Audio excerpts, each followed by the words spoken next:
teaching through diversity. Before reading this chapter, I was familiar about the ethnic diversity, the linguistic diversity, the academic diversity and exceptionalities, and the experimental diversity.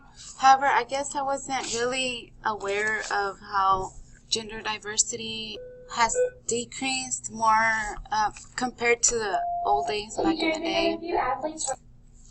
So after reading this chapter, and it had a really well explanation on about the science kids. They did a drawing about a scientist, and all the kids, including the girls, did a science as a man. And I kind of see how that I probably would have done the same thing, but now, like, different point of views, getting other people's ideas on how they see things, it just made it clear to me. It's like, hey, well, that is true, and I really like the way I was able to better understand the gender diversities. And then the other one was, the religious diversity, but I guess I didn't really see it. I guess back then, I guess I didn't really pay attention to it. And but now I do know, like, how abortion, how that can be a big controversy, and like the punishment that the schools have and all that.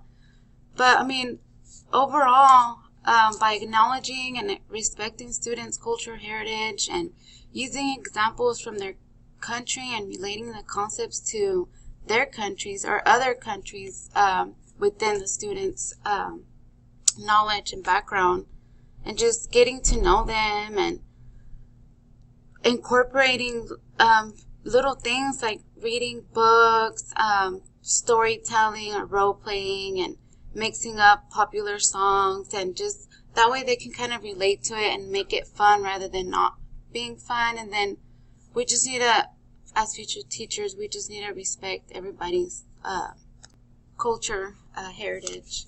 I'm going to read the quotes that I really liked a lot from, well, not quotes, but some of the readings that I really liked from our book.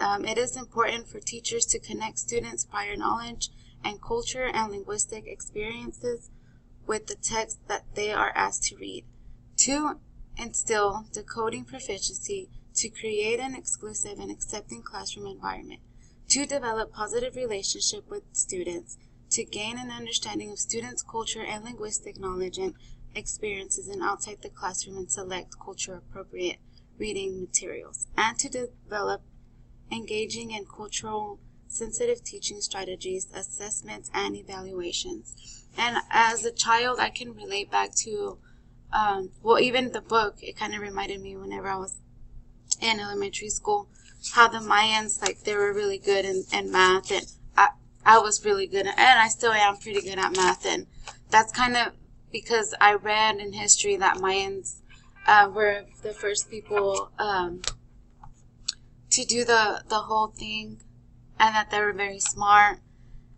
And I just really, I couldn't understand how kids can have that connection, because it just inspires them, because that's who they are.